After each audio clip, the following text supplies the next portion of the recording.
Buenos días con todos, buenas tardes. Bienvenidos a esta nueva edición de los Boomy Health Talks.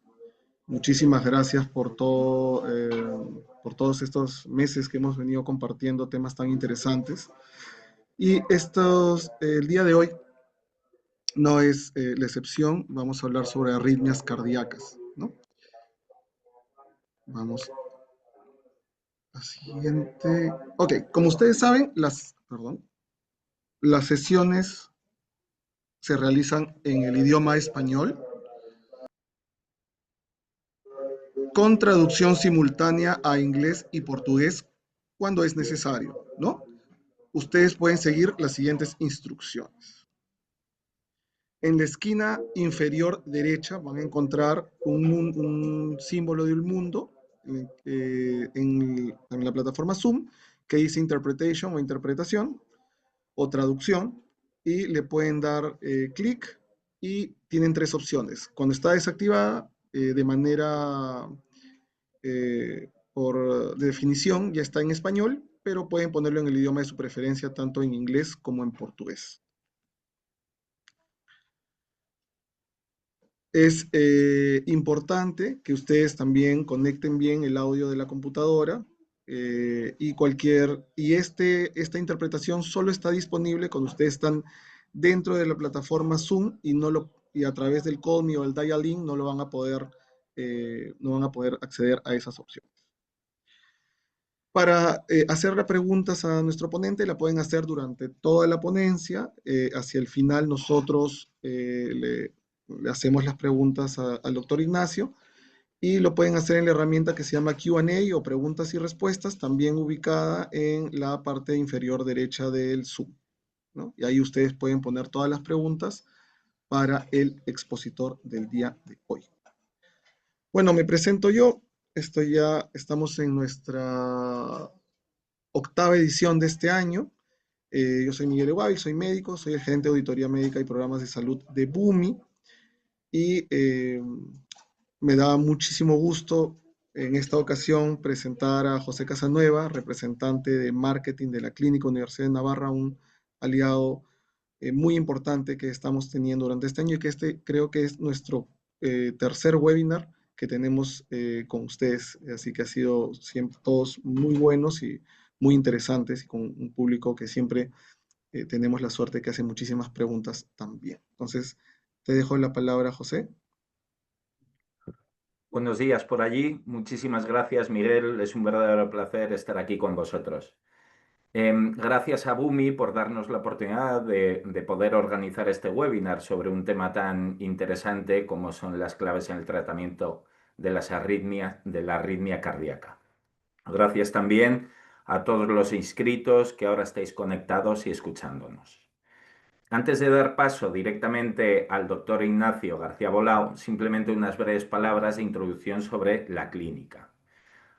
La Clínica Universidad de Navarra es un hospital de alta complejidad, ubicado en España. Tenemos sede en Madrid y también en Pamplona. Contamos con 50 especialidades médicas y tratamos a pacientes de más de 148 nacionalidades de todo el mundo.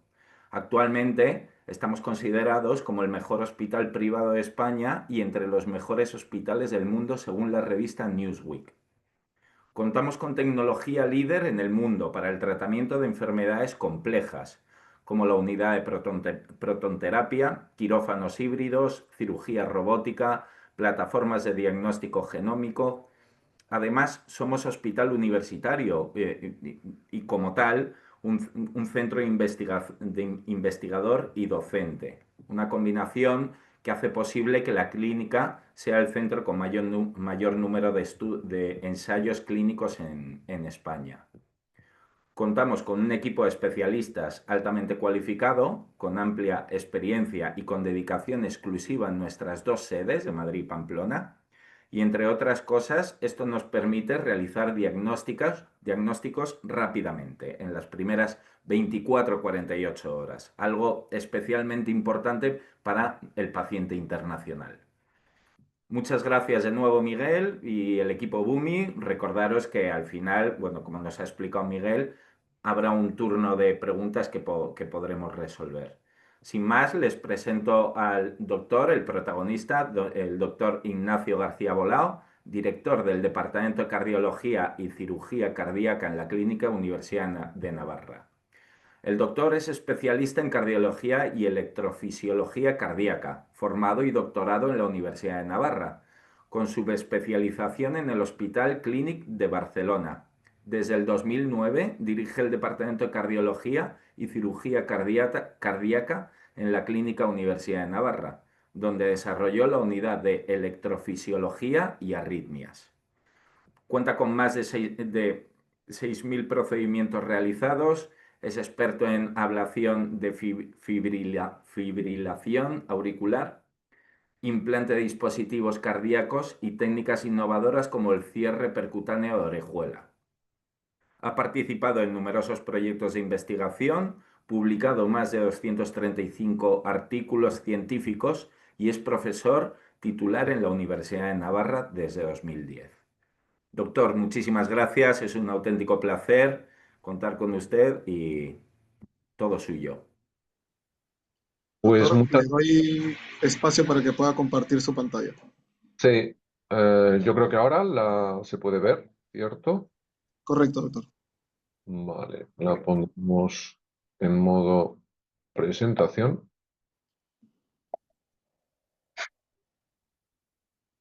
¿Qué es lo que no está ahora mismo? Vale, pues buenos días. De aquí buenas tardes desde el otro lado del charco. Y yo pues también encantado de participar en este webinar. Sobre todo encantado de participar pues con el tema que ha conducido mi vida profesional, ¿no? Que son las arritmias cardíacas. Hoy en día, pues la cardiología, que es la disciplina que estudia las enfermedades del corazón, pues ya se divide en gremios, podríamos decir, ¿no? En pequeñas subespecialidades, y es tan extensa pues que hoy en día existen los fontaneros del corazón, los electricistas del corazón, eh, los albañiles del corazón y bueno, podríamos decir que desde ese punto de vista, pues la electrofisiología cardíaca, los términos, pues quiero un poco también aterrizarlos para el público. Hablamos de electrofisiología cardíaca, de arritmias, unidades de arritmias, etcétera. Todo esto son trastornos eléctricos del corazón y por tanto pues nos deberíamos de considerar como los electricistas del corazón. Bueno, pues qué es una arritmia? Una arritmia cardíaca es, como su nombre indica, viene de la raíz latina, no ritmo, fuera del ritmo.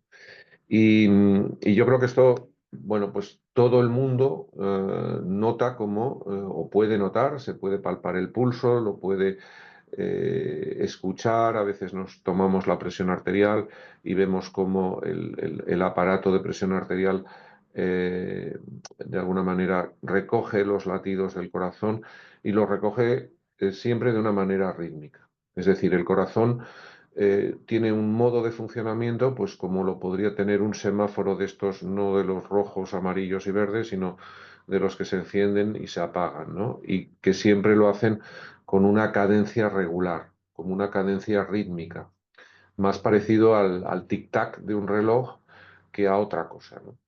Eso es lo que llamamos ritmo sinusal. Vamos a decir que eso es el ritmo normal del corazón, el llevar una cadencia rítmica y que esa cadencia rítmica además usualmente está entre 60 latidos por minuto y 100 latidos por minuto.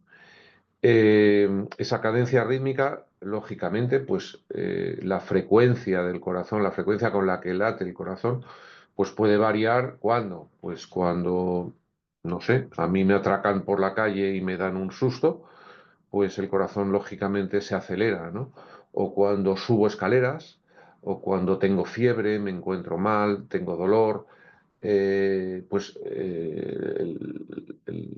latido cardíaco se acelera. ¿Para qué? Pues para, de alguna manera, preparar al cuerpo humano para una reacción, ¿no? Pues como un gato cuando se le erizan los pelos, ¿no? Estamos El gato se está preparando para atacar, para defenderse, etcétera, ¿no? Aquí el corazón está preparando el cuerpo humano para subir más escaleras, para hacer ejercicio, para soportar la fiebre, para soportar una infección, para salir corriendo detrás de alguien que te intenta robar la cartera en la calle, lo que sea, ¿no? Y en cambio, cuando nosotros, por ejemplo, estamos profundamente dormidos, plácidamente dormidos, pues la frecuencia del corazón pues se lentifica. ¿Por qué se lentifica? Pues porque en ese momento el cuerpo está relajado, el cuerpo no necesita oxígeno, no necesita sangre y por tanto la frecuencia del corazón se lentifica. Pero en cualquier caso, estamos hablando dentro de unos rangos de regularidad del ritmo del corazón. Es decir, la cadencia, insisto, es regular. Y cuando esto se altera, pues es cuando hablamos de arritmias cardíacas.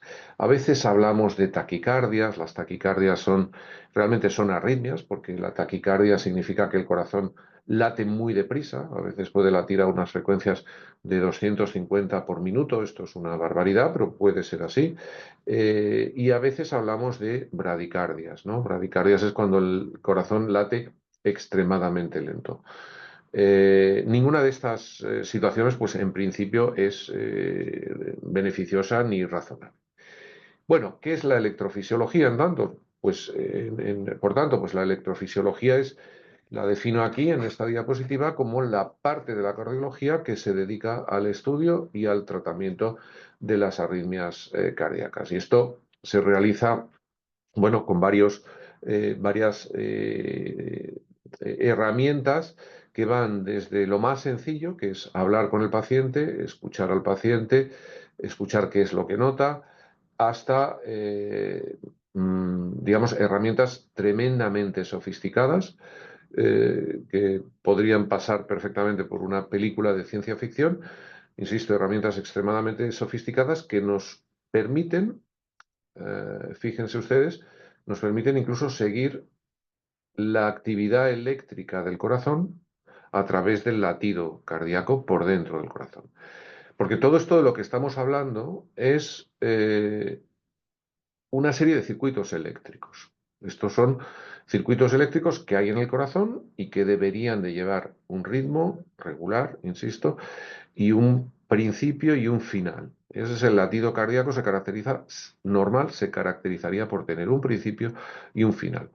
Y cuando eso se altera, pues es cuando aparece una arritmia. Y hablábamos de elementos muy clínicos, muy sencillos, hablar con el paciente y que él te cuenta lo que nota, hasta elementos, insisto, en los que tú puedes incluso valorar y localizar el camino, entre comillas, el camino que lleva la electricidad del corazón a lo largo de los diferentes tejidos del corazón.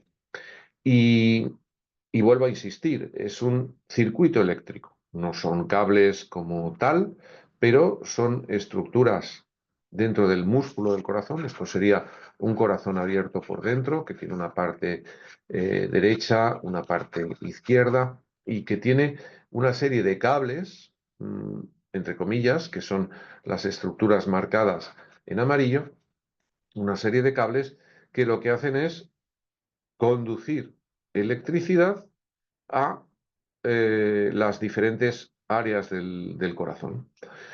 Y esa electricidad es la que vuelve a ser algo automático, algo que se repite, por ejemplo, 60 veces por segundo, y cuyo fin último es, al final, contraer el corazón.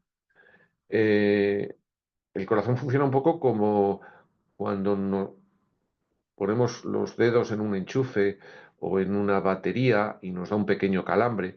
¿Un calambre qué es? Una contracción. Pues aquí, en el corazón, esto lo llevamos a una mínima expresión y el corazón funciona a través de mínimos calambres, de calambres muy pequeñitos que son esos encender y apagar la luz, el tic-tac de un reloj que hace un calambre, el corazón se contrae, luego se relaja, el siguiente latido vuelve a hacer lo mismo. Y ese es el ritmo normal. Cuando eso se altera, cuando hay cortocircuitos, entre comillas, pues es cuando aparecen las arritmias. Las arritmias, no voy a entrar mucho porque son palabrejos que nos encantan a los médicos, pero no mucho a los pacientes y tampoco mucho a las aseguradoras, ¿no? Con lo cual realmente me voy a centrar en dos aspectos, que es eh, las bradiarritmias, que significa arritmias lentas, arritmias en las que el corazón va muy lento, extremadamente lento, y las taquiarritmias, que sería lo opuesto, cuando el corazón va excesivamente rápido. Hay muchas familias, podríamos hacer 5 diapositivas, cada una describiendo los nombres, no los mecanismos, los nombres de cada una de las diferentes arritmias. También podríamos decir que hay arritmias benignas y arritmias malignas. Hay arritmias que matan y hay arritmias que matan súbitamente. Esto además tiene mucha repercusión, por ejemplo, en eventos deportivos.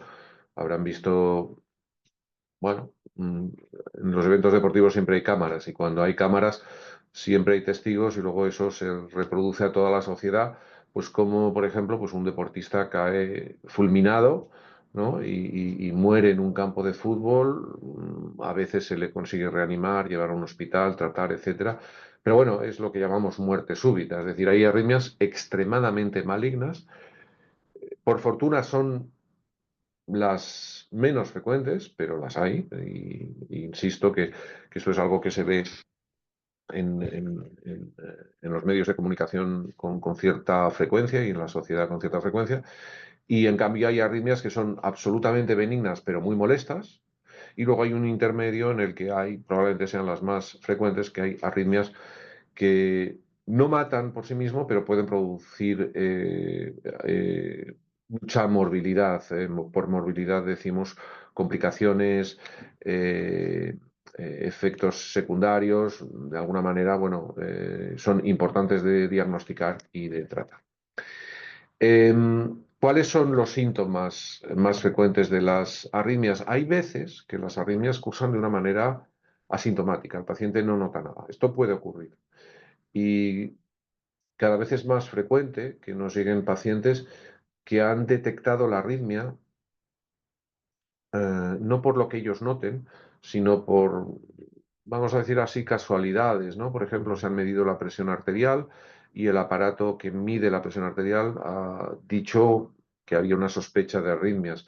O personas que se compran un reloj inteligente, Apple Watch o de alguna otra marca, que les marca que tienen una arritmia cardíaca. Muchas veces también puede suceder en el contexto de revisiones de empresa, ¿no? Revisiones médicas de empresa. De repente te hacen un electrocardiograma y aparece una arritmia. Bueno, pues eso puede ocurrir que el paciente no lo sepa. En otras ocasiones, lo que nota la persona que tiene arritmia son fatiga, una cierta fatiga, a veces mareo, a veces inestabilidad, otras veces síncope. Por síncope, ¿qué entendemos? El síncope es una pérdida de conocimiento, ¿no?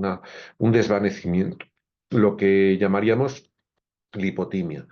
Y luego a veces incluso la arritmia debuta como muerte súbita.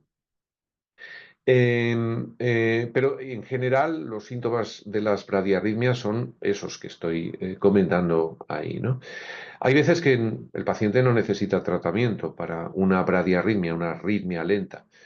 El ejemplo más frecuente es pues, un deportista, una persona que hace mucho deporte. Todos, yo creo que hemos experimentado cuando hacemos más deporte, la frecuencia del corazón baja, porque es un mecanismo adaptativo al deporte. Esto, evidentemente, no se debería de considerar una bradiarritmia, sino más bien pues, una adaptación al deporte. Y hay deportistas, sobre todo deportistas de alto nivel o de deportes, digamos, de endurecimiento en los que no hay hay una bradicardia, es decir, un enlentecimiento del corazón, pero evidentemente eso no necesita ningún tipo de tratamiento. Hay veces que hay tratamientos extrínsecos, hay, bueno, pues incluso intoxicaciones por fármacos, etcétera, pues que hay que tratar las causas, ¿no? Pero en muchos casos las bradiarritmias, es decir, las arritmias lentas, se tratan con marcapasos, con lo que ustedes conocerán como marcapasos. A ver, no hace falta ser cardiólogo ni médico, ¿no? Para ver que esto es bueno, pues los latidos del corazón son los picos y, y este paciente, pues de repente deja de tener esos picos. Bueno, pues como dicen ahora los jóvenes, aquí en España al menos, mal rollo, ¿no? O sea, ver esto, pues mal rollo, ¿no? Evidentemente aquí el corazón se ha parado, esto es una bradiarritmia severa y esto pues necesitará seguramente pues tratamiento con marcapasos, ¿no? Que luego veremos en qué consiste. El diagnóstico de las arritmias tienen un truco en general. Tanto las arritmias rápidas, las taquiarritmias, como las bradiarritmias tienen un truco. Y el truco, una dificultad. Truco barra dificultad. ¿Cuál es? Pues que muchas de ellas son paroxísticas. Es decir, aparecen y desaparecen de repente en el paciente.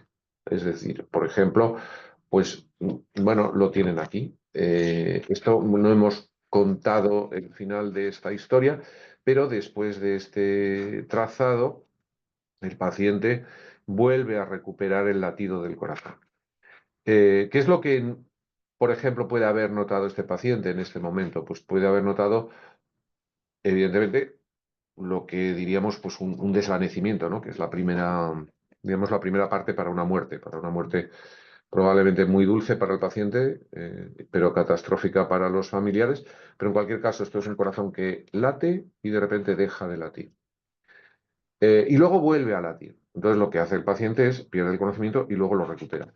¿Qué ocurre? Si yo veo al paciente en esta parte de la diapositiva, yo puedo solo ver esto y decir que este paciente es normal. No lo diría, pero bueno, podría ser.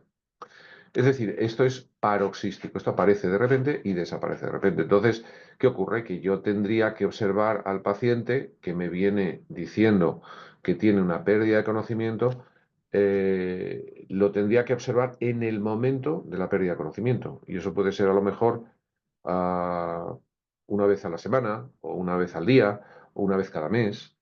Si no, me lo voy a perder. Y lo mismo pasa con las taquicardias. Hay pacientes, esto es muy frecuente. Las taquicardias, es decir, las arritmias rápidas, muchas veces son paroxísticas. Aparecen y desaparecen de repente. Con lo cual yo o pillo el momento malo, en este caso este, o me voy a perder lo que tiene ese paciente. Y para eso, pues lo que hacemos es la exploración, el diagnóstico más básico es lo que llamamos un Holter, que es un aparatito de bandolera que se coloca con electrodos, como si fuera un electrocardiograma, pero portátil. El paciente puede llevarlo 24 horas, 48, incluso una semana. Ahora existen Holters subcutáneos. Esto es una verdadera maravilla porque es un pequeño dispositivo mínimo que se implanta debajo de la piel, es como bueno, pues como un pendiente, pero dentro de la piel, que no se ve para nada, y que conecta a ese paciente a la central del hospital, a la central en este caso de nuestro hospital o de cualquier hospital, de manera que podemos tener al paciente monitorizado, vigilado, las 24 horas del día durante los 365 días 365 días del año. De manera que yo voy a percibir cuando el paciente tiene un evento como el que vemos antes. Y le vamos a llamar, le vamos a decir, venga usted al hospital, que ya hemos descubierto lo que le pasa. Bien, eso es cómo se diagnostican las bradiarritmias. ¿Cómo se tratan? Pues se tratan con, bueno, los conocidísimos marcapasos. Yo no me voy a detener mucho en los marcapasos, sino que voy a pasar a un tema que me apasiona muchísimo más, pero esto es importante que lo conozcan ustedes, ¿no? Los marcapasos, pues que son sistemas que suplen la electricidad al corazón. Permiten hacer una vida totalmente normal, ¿no?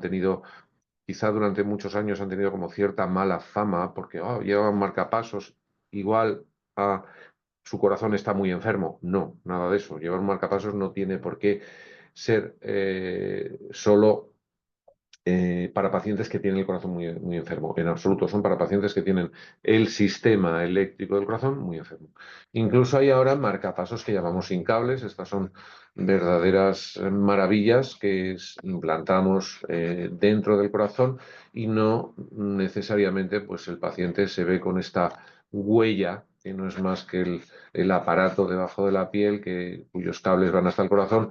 Aquí lleva simplemente un mini generador implantado dentro del corazón y el paciente puede ir a la playa a hacer deporte sin que nadie sepa que tiene un marcapasos. Pasamos a las arritmias rápidas. A las arritmias rápidas pues son las taquiarritmias. Esto es una arritmia rápida. Este es un señor cuyos latidos del corazón, como se ven aquí, empiezan a latir a una frecuencia muy alta, 150, pero esto puede ser 250, 280 por minuto. Y entonces, pues, ¿qué es lo que nota? Lo que nota normalmente este paciente son taquicardias, es decir, pulsaciones elevadas sin ninguna causa. No es un paciente que suba escaleras y su corazón se ponga a latir muy rápidamente. No, es simplemente un paciente que estando hablando ahora mismo, ustedes y nosotros, ustedes y yo, pues el corazón de uno de ustedes se pone a latir muy rápidamente sin ningún tipo de necesidad, ¿no? Es como, yo muchas veces lo digo que es como el interruptor de una luz, ¿no? De repente ¡pam!, se enciende la luz y el corazón pasa a un ritmo diferente. Aquí, bueno, pues evidentemente pues disponemos de unas herramientas. Estos son ya herramientas invasivas que curan este tipo de taquicardias y en las que, bueno, pues fíjense cómo esto sería una parte del corazón y cómo podemos seguir por bueno, este código de colores, como lo quieran llamar, podemos seguir el funcionamiento de la electricidad del corazón, ¿no? Esto es una verdadera maravilla. Esto tiene ya bastantes años, pero cada vez se utiliza más. Además, cada vez se mejora más, se consiguen explorar y tratar arritmias cada vez más complejas y bueno, esto es probablemente el culmen del tratamiento de las arritmias, ¿no? La navegación no fluoroscópica y nos ha ayudado mucho a tratar las arritmias. Pero sobre todo, mi charla, el resto de mi charla se va a centrar en un aspecto que creo que es fundamental, que es la fibrilación auricular, y por eso he puesto el título bien gordo en color rojo. ¿Por qué? Porque es la arritmia sostenida más frecuente que hay en la población. Y esto son unas cifras que son muy importantes. En el mundo occidental, alrededor del 3 al 5% de pacientes mayores de 65 años tienen fibrilación auricular. Incluso si vamos más adelante, nuestros abuelos, pues el 10% de los pacientes mayores de 80 años tienen esta arritmia. Y de hecho es la causa más frecuente de arritmias, de ingreso por arritmias, y es una enfermedad potencialmente grave. De hecho, multiplica el riesgo de muerte, es decir, la persona que tiene fibrilación auricular va a tener un riesgo mucho más elevado de muerte, por muchas causas, no solo por la arritmia, pero de alguna manera es como un marcador de decir, ojo, este paciente tiene más posibilidades de morir que el que no tiene arritmia. Y sobre todo, y esto es tremendamente importante, multiplica el riesgo de embolia, de accidente cerebrovascular. De hecho, es la causa más frecuente de lo que se puede conocer muchas veces como ictus, le da una embolia. Es el paciente que lamentablemente pues, ha quedado parapléjico, ¿no? Y esto sucede porque la arritmia provoca una serie de trombos en el corazón que pueden viajar al cerebro, ocluir vasos del cerebro y por tanto producir unas, digamos, consecuencias que son absolutamente catastróficas. ¿Cuál es el diagnóstico de la fibrilación auricular? Ojo, porque es muy, muy frecuente en cualquiera de sus países. Es el paciente que tiene episodios de palpitaciones irregulares y generalmente rápidas. Y esto, vuelvo a decir que muchas veces lo estamos viendo ahora con relojes inteligentes, con tensiómetros, con tomar el pulso. Hombre, yo les animo a que todos tomen el pulso a sus familiares mayores, porque es tan fácil como esto. Esto es un trazado, pero si cada piquito es un latido del corazón, pues se van a dar ustedes cuenta que esto, traducido a tomar el pulso, se transforma en un latido irregular, en un latido cardíaco irregular. ¿Cuál es su gran importancia? Para mí, yo creo que esto es dramático, ¿no? Pues es el ictus, ¿no? La posibilidad de que estas personas, sobre todo mayores, tengan una embolia debido a esa arritmia. ¿Y cómo se trata esa arritmia? Pues bueno, se puede tratar con medicación. La medicación para las arritmias normalmente no funciona. O funciona de una manera, desde luego, menos óptima que lo que son los tratamientos que llamamos intervencionistas, que es en este caso tiene un nombre que llama mucho la atención, pero es la ablación, ¿no? Se llama ablación, ablación es escindir un tejido, ¿no? Y realmente, pues la fibrilación auricular, el mejor tratamiento para la fibrilación auricular, que es esa parte de la electrofisiología cardíaca que hoy en día se está desarrollando de una manera espectacular en todos sus países, es, bueno, pues un tratamiento, el mejor tratamiento para la fibrilación auricular. Es un procedimiento intervencionista, realmente es un cateterismo del corazón, un cateterismo de la parte eléctrica del corazón. Supone pues un ingreso de 24 horas, se hace con una anestesia local o con una sedación moderada y es, bueno, pues siendo, a pesar de todo, un tratamiento que puede tener algunas limitaciones, pero es sin ninguna duda el tratamiento que tiene mayor fiabilidad a la hora de tratar la fibrilación auricular. Recibe varios nombres: ablación con catéter, aislamiento de venas pulmonares, son nombres más técnicos, ¿no? ¿Qué hacemos en la ablación? Pues básicamente introducir un catéter y, entre comillas, cauterizar la zona del corazón cuya electricidad está desbocada, está comportándose de una manera anormal. Y aquí es cuando también estoy poniendo el rojo y el verde, ¿no? Porque aquí, durante los últimos años, durante los últimos pocos años, 4 o 5 años, ha emergido una verdadera revolución en el tratamiento de la fibrilación auricular, que es la ablación que llamamos por campo pulsado. Voy a definir un poco esos dos aspectos. Lo rojo es rojo, es lo que hemos venido haciendo durante los últimos 20 años, 25 años, que son el empleo de energías térmicas, es decir, quemar esa parte del tejido que necesito quemarlo con calor, que es la radiofrecuencia, o con frío, que es la crioablación. ¿Qué ocurre? Que esas energías térmicas, pues, no son selectivas, los tratamientos son muy largos y pueden dar lugar a complicaciones. ¿Por qué? Sobre todo por esa no selectividad. Imagínense que yo tengo aquí, pues en mi mano, pues tengo un grano, una verruga, alguna lesión cutánea que yo quiero tratar, y si aplico calor, pues a lo mejor, si me paso, llego al hueso y puedo dañar el hueso. ¿De acuerdo? Por eso estas energías son no selectivas, ¿no? Y luego son tratamientos pues que la intervención duraba a lo mejor 4 o 5 horas, ¿no? Por contra, en los últimos años, pues estamos tratando a los pacientes con fibrilación auricular con una energía que es el campo pulsado. Son básicamente eh, una receta de impulsos eléctricos que lo que hacen es dañar selectivamente, y por seguir el ejemplo que estábamos poniendo, dañar selectivamente solo la piel. No está diseñada para dañar el hueso, con lo cual yo sé que voy a administrarlo y no me va a llegar al hueso. Voy a quemar solo lo que tengo que quemar. En este caso voy a quemar el tejido cardíaco, no voy a quemar lo que está detrás del tejido cardíaco dentro del cuerpo, ¿no? ¿Qué ocurre? Pues que es selectiva, corta y extraordinariamente segura. precisamente por su propia selectividad. Yo aquí lo quería poner, ¿no? Porque aquí me parece que lanzar este mensaje, eh, digamos, de último,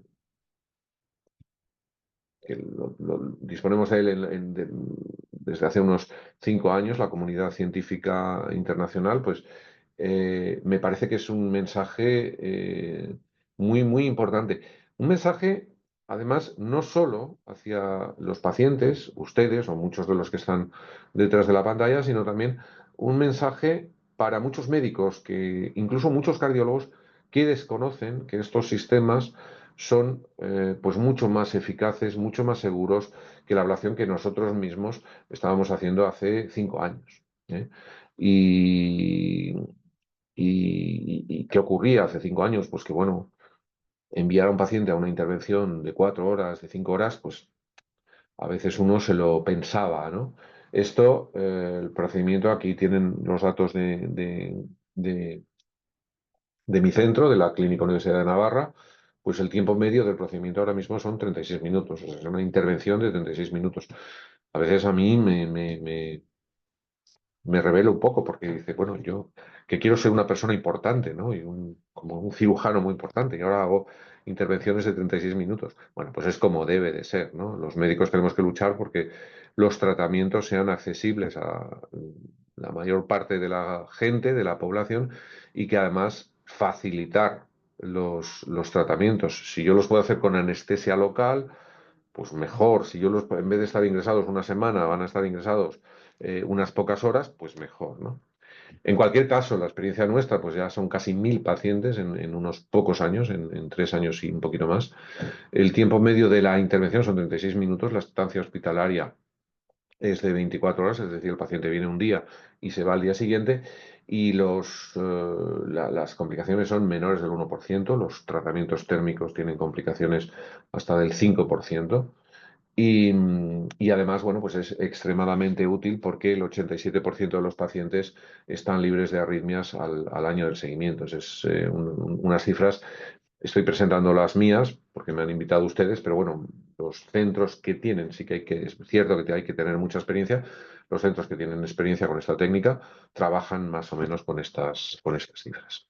Esto es un ejemplo, ¿no? De un corazón, y perdón por la sangre, porque se ve un poquito de sangre ahí, siempre hay un poquito de sangre que se escapa, y como aquí aparecen unas señales, que son las señales malas, por decirlo así, y que ahora se le va a aplicar energía eléctrica, esto es tiempo real. Cuenten con que esas señales que estaban viendo eran las señales malas, se aplica unos pulsos y fíjense cómo las señales malas, estas son las malas, las buenas siguen aquí, ¿eh? No, el paciente no es que sea como el anterior que hayamos visto. Las señales buenas permanecen y las señales malas han desaparecido. Esto es la ablación por campo pulsado. Si repetimos esta secuencia que han visto ustedes en este pequeño vídeo durante unos pocos minutos, pues realmente vamos a pasar por aquí, porque todo esto viene a ser lo mismo, pero vamos, yo creo que aquí es la parte inicial es donde se ve mejor. Fíjense las señales malas y cómo en cuanto se aplica esa energía eléctrica, el paciente está dormido, está plácidamente dormido, aquí se aplica la energía eléctrica y enseguida el paciente va a dejar de tener esas señales, por decirlo así, malas, esa electricidad deletérea. Eh, pero también está y con esto quizá esta sea la parte más importante, unas breves palabras antes de finalizar y dejar a ustedes la oportunidad de preguntarme cosas a ver si yo lo puedo responder o no, es la prevención del ictus en la fibrilación auricular. Acuérdense que hemos dicho uno de los principales peligros de la fibrilación auricular es el ictus, el accidente cerebrovascular, las embolias. Bueno, pues eso hay que tomar anticoagulantes, hay que tomar el Sintrón, acenocumarol o los nuevos anticoagulantes. En cualquier caso hay que tener la sangre del cuerpo, toda la sangre del cuerpo es líquida, para evitar que se trombose en el corazón. Y aquí también hay unos avances que yo creo que son importantísimos, que es lo que llamamos el cierre de la orejuela izquierda del corazón. ¿Qué es la orejuela? Pues es la parte del corazón que forma los trombos. Esto es un trombo, fíjense. negro, feo, es decir, malo. Pues, y se forma siempre en esta cosita, en este receso, que son como deditos que está en el corazón y que obliga a tener todo el cuerpo humano anticoagulado para que no se solidifique la sangre. Bueno, pues a alguien muy inteligente se le ocurrió pensar, bueno, es que igual si yo tapo esta partecita del corazón, que es muy pequeña, fíjense, aquí en escala todo esto sería el corazón y lo que estoy tapando es una zona inútil y que alberga estas cosas, insisto, negras, feas y por tanto malas. Si yo tapono esta parte del corazón, voy a evitar que esta persona tenga trombos en su corazón, aunque tenga arritmias, aunque tenga fibrilación auricular, y eso va a evitar que ese paciente tenga que tener la anticoagulación puesta toda la vida. Esto es un pequeño ejemplo y esto vuelve a ser una intervención razonablemente sencilla de 3/4 de hora de duración en total. Y fíjense cómo se coloca ese paragüitas, esto está haciendo loop, se coloca un paragüitas que se deja ahí, que eso se queda ahí, no molesta, no hace nada, no se rechaza y esa parte que sale al final de esa secuencia es la parte que se queda ahí, tapona esa zona del corazón y evita los trombos y evita que el paciente tenga que tener todo su cuerpo anticoagulado. Porque, claro, tener todo el cuerpo anticoagulado significa sangrados, ¿no? O puede significar sangrados. Y esto es algo interesantísimo. Y ya lo más interesante de todo es cuando, y esto es una cosa que está ahora, no es nueva, como verán luego, pero es una cosa que ahora se está hablando mucho, y es combinar en una sola intervención la ablación, es decir, el tratamiento de la arritmia, y por otro lado, el cierre percutáneo de la orejuela. Con la ablación que han visto ustedes, la ablación por campo pulsado, yo consigo tratar la arritmia y sus síntomas, y con el cierre percutáneo de la orejuela, yo consigo prescindir de los anticoagulantes, es decir, que ese paciente no tome más anticoagulantes. Esto es un tema que esto nosotros tuvimos la grandísima oportunidad de publicar la primera serie en todo el mundo de esta combinación de tratamientos, ¿no? La ablación y el cierre percutáneo de la orejuela. Es una publicación de hace muchos años, ya éramos pioneros en aquella época, en combinar, en hacer lo que llamamos ahora tratamientos concomitantes, que en una sola intervención, hoy en día puede ser aproximadamente de una hora y media, se consiguen las dos cosas, la ablación de la fibrilación auricular para controlar la arritmia y el cierre percutáneo de la orejuela para evitar que el paciente esté anticoagulado.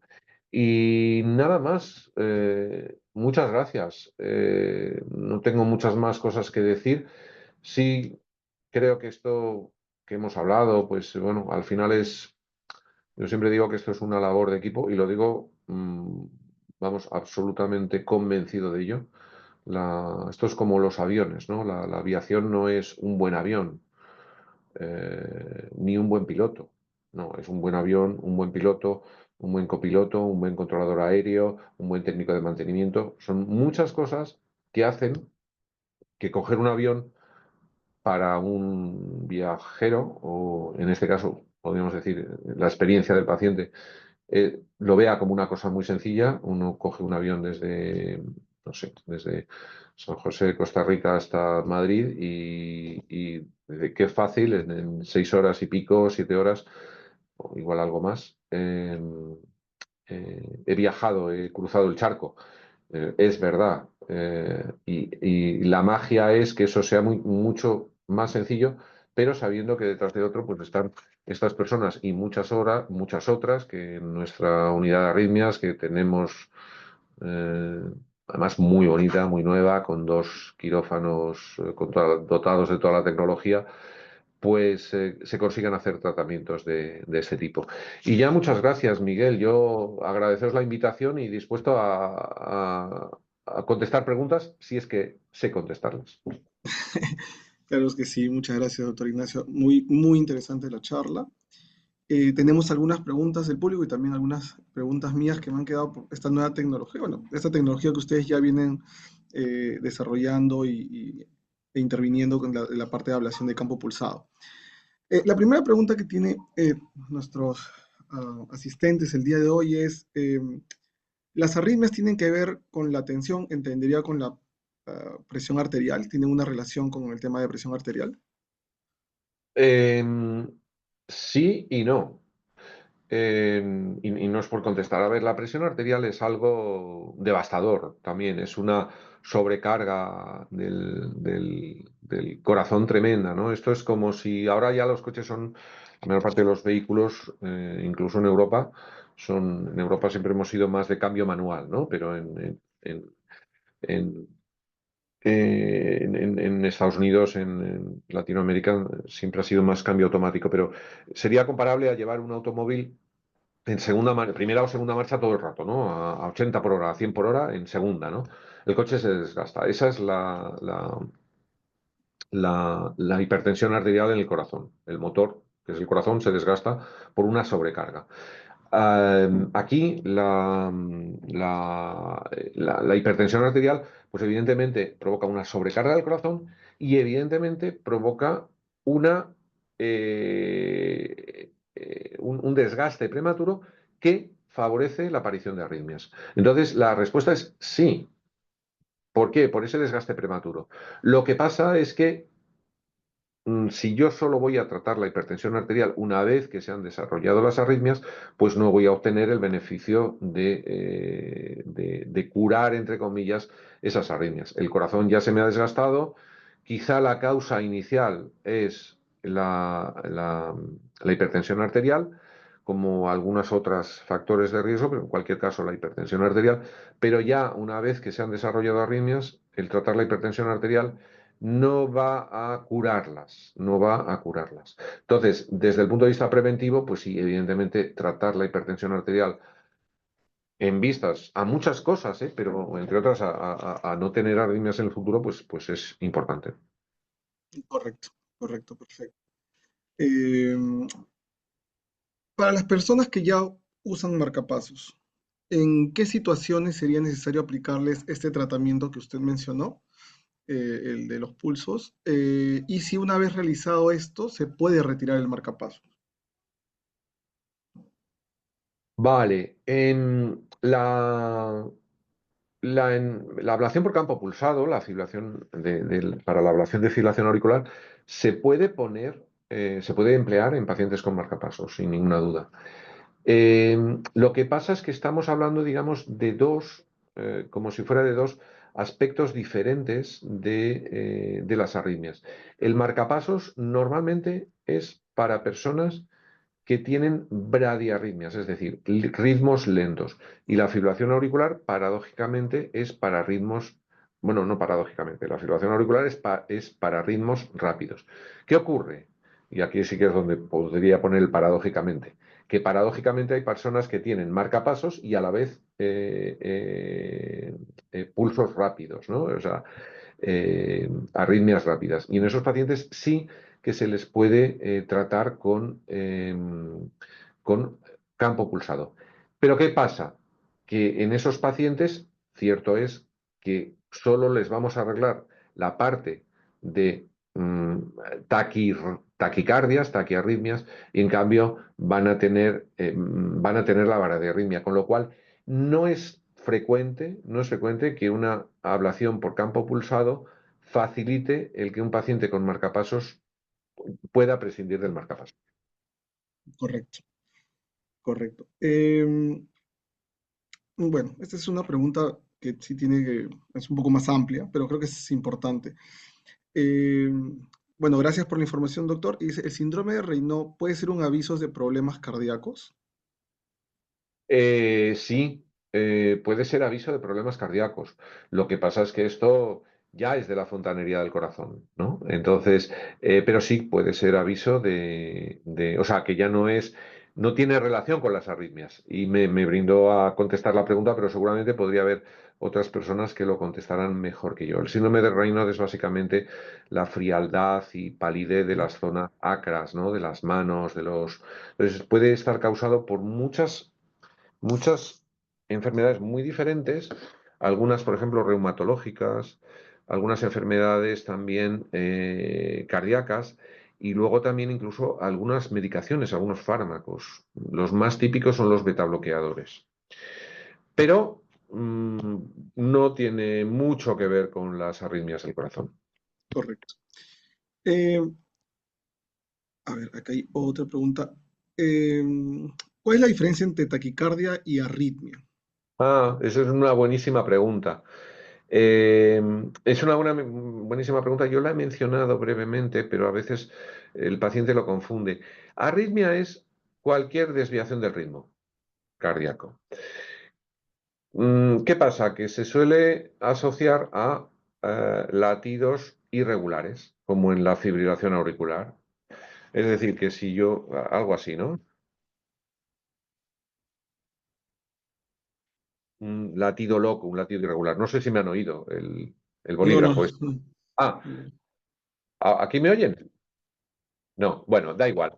Vamos a decir po, po, po, po, po, po, po, po, po, po, po, po, po. O sea, un latido absolutamente irregular. Irregular. Esto es lo que es una arritmia. ¿Qué es una taquicardia? Es un latido rápido. Es po, po, po, po, po, po, po, po, po. La taquicardia puede ser arrítmica, ¿vale? Y ya voy a dejar de hacer ruidos porque estoy cayendo en el ridículo. La taquicardia es latido rápido y ese latido rápido puede ser muy regular, puede tener una cadencia regular o puede tener una cadencia irregular, ¿vale? Entonces, esa es la gran diferencia. Pero muchas veces los términos son confundidos por los pacientes. En cualquier caso, tanto la taquicardia entendida como latido muy rápido, vamos a decir muy rápido, más de 120, 130 latidos por minuto, tanto eso como la arritmia, es decir, latido irregular, es mala cosa. Perfecto, doctor. Am, Aquí hay una pregunta bien específica, pero creo que puede ser bien interesante también. Dice, buen día, se refiere a su hija que tiene 16 años, le hicieron un Holter y el resultado fue taquicardia supraventricular. ¿Se debe hacer un estudio electrofisiológico? Pues, a ver, ahí hay que considerar muchas cosas. Hay que considerar, una taquicardia supraventricular es una, como su nombre indica, una taquicardia. Y es una taquicardia paroxística, es decir, aparece y desaparece de repente. Eso es anormal, eso es un ritmo anormal y eso es un cortocircuito que tiene esta paciente, una especie de cortocircuito dentro del corazón. Esto no es grave, no va a matarla si es solo una taquicardia ventricular. Soy a veces muy brusco hablando, no va a matarla, es decir, no, su vida no corre peligro, pero es algo que va a arrastrar toda su vida. ¿Por qué? Porque es una duplicidad en el sistema eléctrico del corazón que hace que pueda aparecer una taquicardia en cualquier momento. Y son pacientes que lo que refieren, lo que notan, lo que nos cuentan es episodios paroxísticos de taquicardia. Entonces, claro, tiene 16 años. Mm, la pregunta es, ¿va a vivir con eso 70 años de su vida o 60 más? Pues no.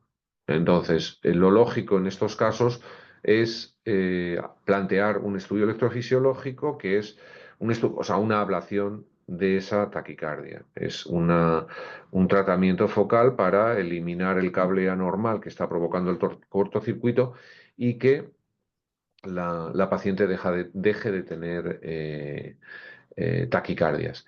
Esto, bueno, pues evidentemente los médicos lo titulamos por, bueno, las veces que el paciente tiene taquicardias, etcétera. Hay muchas cosas, ¿no? Porque, vuelvo a decir, esto es paroxístico.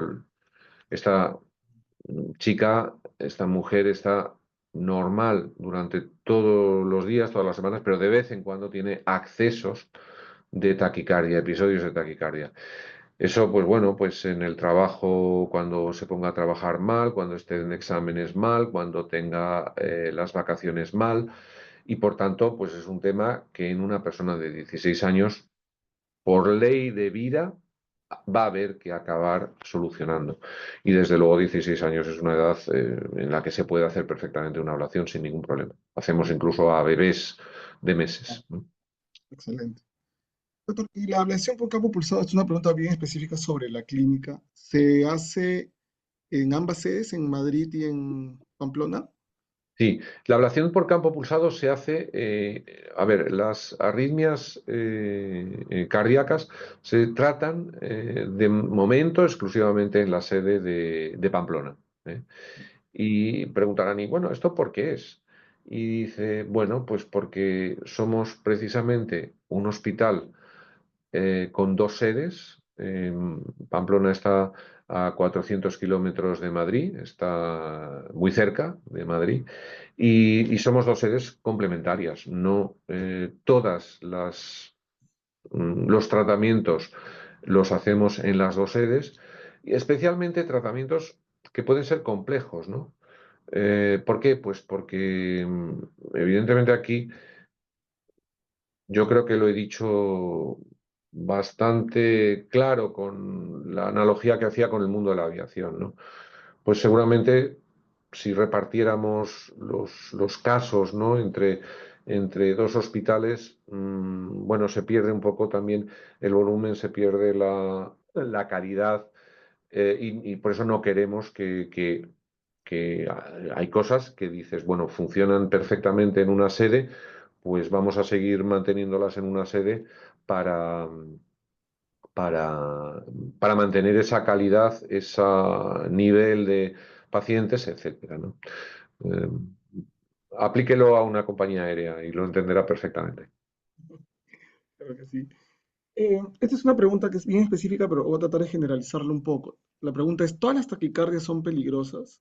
La persona nos cuenta que tiene una hija que ahora tiene 22 años, pero que siempre ha tenido taquicardia crónica y que le dijeron que eso no era un problema. Sufre de fatiga crónica y si es algo, es necesario estudiarla, por ejemplo. Eh, bueno, habría que ver qué tipo de taquicardia crónica es, ¿no? Ujú. Porque dentro de las taquicardias incluso hay taquicardias normales o taquicardias anormales. Aquí yo, si hablamos de que es una paciente que tiene los latidos del corazón por encima de 100 por minuto, de manera crónica, yo sí creo que esto hay que estudiarlo. De hecho, es que incluso hay enfermedades que no son del corazón que pueden provocar taquicardia. El más típico es problemas de tiroides, por ejemplo, ¿no? Pueden provocar una taquicardia. Yo, con los datos, los poquitos datos que me estás dando, Miguel, yo creo que esa paciente sí que debería de ser estudiada, ¿no? Pero al parecer la han estudiado y han dicho que no tiene importancia. No lo sé, pues. Pero bueno, desde luego, si la pregunta es esa paciente debe ser estudiada, la contestación es sí, debe de ser estudiada. Perfecto. Hay otra pregunta que también es específica, pero creo que sí nos puede dar. ¿Me puede viajar y cuánto tiempo después de una ablación? Salud, doctor. Porque esta persona, por ejemplo, tuvo una cardioversión en diciembre y en mayo una ablación. Ambas, lo que me refiere es que 100% resultaron bien. Está con anticoagulantes, amiodarona y si puede viajar luego de hacerse ese procedimiento. A ver, una ablación,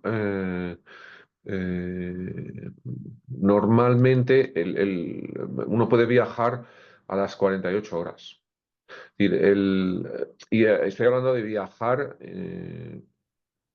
estoy pensando en Latinoamérica realmente, por ejemplo, ¿no? El paciente que Ujú. viene de los alrededores y que se va de casa, se va del hospital andando a las 24 horas del procedimiento. Meterse en un viaje, ya pues un viaje de avión largo, pues yo que nosotros hacemos muchos pacientes de latinoamericanos, de europeos, de varios continentes. Y, a ver, yo ahí sí que suelo recomendar, a ver, aunque se da el alta hospitalaria a las 24 horas, pues si el paciente es de muy lejos, suelo recomendar estar un par de días en el hotel para, para recuperarse más al 100%. Uno sale al 90%. Pero vamos, en 48 horas, 72 horas el paciente puede viajar a su país de origen. Excelente. Dos preguntas, creo que estamos también en hora. Disculpen a todos que no podamos responder todas, pero creo que son dos preguntas que son bien importantes y bien interesantes. Una vez que se ha hecho la solución con los campos pulsados y ha revertido y la persona está normal, ¿puede volver a aparecer? ¿Puede haber una recidiva de la patología? Sí, sí, sí, sí. A ver, pues sí, la respuesta es sí. He dicho, he mencionado la ablación por campo pulsado es la ablación en general, pero especialmente la ablación por campo pulsado es la técnica más eficaz que se puede ofrecer hoy en día a un paciente con fibrilación auricular, sin ninguna duda, la más eficaz, pero no es perfecta. Entonces, las tasas de recidiva, es decir, los pacientes que vuelven a tener arritmia, pues son más o menos un 15%. Un 15% de los pacientes pueden volver a tener arritmia después de una ablación. Pero también depende mucho del caso. Es decir, ¿a qué me voy a referir? No es lo mismo, voy a poner una analogía de la vida normal, no es lo mismo tratar una gotera en el techo cuando acaba de salir que tratar una gotera en el techo que ha estado años y años y ha caído agua y... Entonces, cuando tratamos los casos, digamos, más recientes, más poco evolucionados, eh, los resultados son muchísimo mejores y podemos hablar de un 95% de curación. En cambio, cuando tratamos casos ya muy, muy, muy evolucionados de muchos años, pues las tasas de éxito bajan y bajan incluso al 70%. Yo esto es un concepto muy importante, Miguel, si me permites, el decir que una de las cosas que tiene la fibrilación auricular es que es una arritmia progresiva. Es decir, la persona que ha tenido un episodio de fibrilación auricular, acordémonos que hemos dicho es paroxística, aparece y desaparece. Vale, aparece y desaparece la arritmia, pero luego vuelve a aparecer al cabo de unas semanas, unos meses o incluso unos años. Pero luego Ujú. vuelve a aparecer más frecuentemente y el episodio es más largo y ya el paciente tiene que ir a un hospital para que se lo quiten. Y luego al año siguiente, en vez de haber tenido 2 episodios de arritmia, tiene 6. Y luego llega un momento incluso que la arritmia se hace persistente, es decir, no hay pastillas, no hay nada que podamos hacer fuera de una ablación que consiga tratar a ese paciente. Si a ese paciente yo lo hubiera tratado al principio, cuando tuvo la primera o la segunda arritmia, seguramente estaría curado. Y, en cambio, si lo trato al final, pues ya las posibilidades de curación son son escasas. Y la analogía con la gotera es que es real, es absolutamente cierta. Y luego, como, claro, antes decíamos, Miguel, los tratamientos una ablación duraba 4 horas, 5 horas, ¿no? Nosotros hacíamos a veces en aquella época pues una al día, ¿no? Un paciente al día. Ahora tardamos 35, 40 minutos. Se pueden hacer muchas más. Y, y claro, ahora el tratamiento es mucho más fácil. ¿Qué significa fácil? Fácil, más eficaz, con menos complicaciones, porque cualquier tratamiento tiene complicaciones, también las pastillas. Pero en cualquier caso, eso hace que sea más accesible a mucha gente. Y esto es algo que incluso algunos cardiólogos todavía no lo conocen, ¿no? Y por eso también me gusta un poco difundirlo entre mis colegas cardiólogos de otras ramas, de otras especialidades. Genial, doctor. Bueno, yo quería hacerle dos preguntas finales. La primera es, las hago así como de golpe para qué recomendaciones y precauciones debe tener una persona que ha sido sometido a ablación cardíaca durante los primeros días, no sé, y de ahí en adelante. Y si existen arritmias benignas, ¿no? Y cuál es la diferencia entre una arritmia benigna y una que te diga tienes que ir al hospital. Sí, bueno, respecto a la primera pregunta, yo creo que más o menos la he contestado antes, ¿no? O sea, una ablación es un tratamiento muy amigable, es un tratamiento invasivo. Es un tratamiento que además cumple un poco con esa definición de tratamiento curativo, Miguel. Exacto. Si reflexionamos un poco, los médicos tampoco curamos tantas cosas, ¿no? Es decir, curar, ¿qué? Curar es, sería algo así como restituir la función de un órgano con un mínimo coste. Es decir, que si a mí yo tengo una válvula enferma en el corazón y me ponen una válvula artificial, hombre, eso no es un mínimo coste, ¿no? O si yo tengo la rodilla destrozada y me ponen una prótesis de rodilla, una magnífica prótesis de rodilla que realmente va muy bien y me alivia, pero hombre, eso no es un mínimo coste, no estoy siendo muy fino, ¿no? Con la ablación, en cambio, o por ejemplo los antibióticos, yo tengo una infección, tomo 7 días antibióticos y se me cura. Eso sí es curar. Eso sí. Pero cirugías y cosas de estas, realmente los médicos no curamos tanto, o cirujanos o como médicos intervencionistas, como queramos llamarlo. La ablación sí, la ablación es una, un mínimo coste, realmente no hay una destrucción de tejido significativa, no hay secuelas, el catéter se quita, el paciente está en reposo un rato. Algunos de estos procedimientos se hacen ambulatorios, es decir, el paciente no pernocta en el hospital. Eh, entonces, y luego a las 48 horas, en general, el paciente retoma una vida absolutamente normal. El que sigue de baja laboral a la semana de hacerse una ablación, ese tiene mucho cuento. Es así, o sea, normalmente la ablación a las 48 horas estás absolutamente normal. La segunda pregunta era, Miguel, no me La acuerdo. de arritmias benignas. ¿Benignas o malignas? Sí. Eh, sí hay arritmias benignas y arritmias malignas, sin ninguna duda.